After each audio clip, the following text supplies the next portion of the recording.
we're going to talk about the incorrect theories of the resurrection. The first theory, swoon theory. Jesus did not really die, he only fainted. Therefore, the disciples saw only a revived Christ. Christ was nailed to a cross and suffered from shock, pain, and loss of blood. But instead of actually dying, he only fainted from exhaustion. When he was placed in the tomb, he was still alive, and the disciples, mistaking him for dead, buried him alive. After several hours, he revived in the coolness of the tomb, arose, and departed. In theory. There are two main versions of this theory, both based on the idea that Jesus had a twin brother.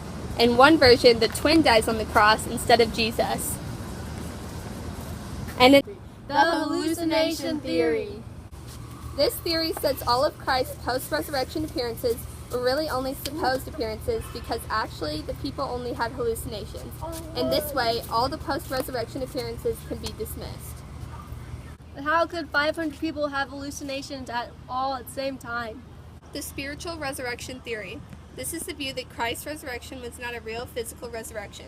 Proponents of this theory assert that Christ's body remained in the grave and his real resurrection was spiritual in nature. It was only told this way to illustrate the truth of spiritual resurrection. Here are 5 pieces of evidence that confirm Christ's resurrection. Number 1. Christ predicted his resurrection. The Bible records, from that time Jesus began to show his disciples that he must go to Jerusalem and suffer many things and be killed and be raised up on the 3rd day. Even though his followers did not understand what he was telling them at the time, they remembered what he said and recorded him. Number 2. Jesus made numerous appearances to his followers. He confronted the mourners outside his tomb on Sunday morning. He explained things about himself from the Old Testament. Later, he ate in their presence and invited them to touch him. Number 3. The unrelenting faith of the disciples convinces me of the resurrection. Those disciples who were once so afraid that they deserted their Lord now courageously proclaim their news, risking their lives to preach. Their bold and courageous behavior does not make sense unless they knew with absolute certainty that Jesus had been raised from the dead. Number 4. The growth of the Christian church confirms the resurrection.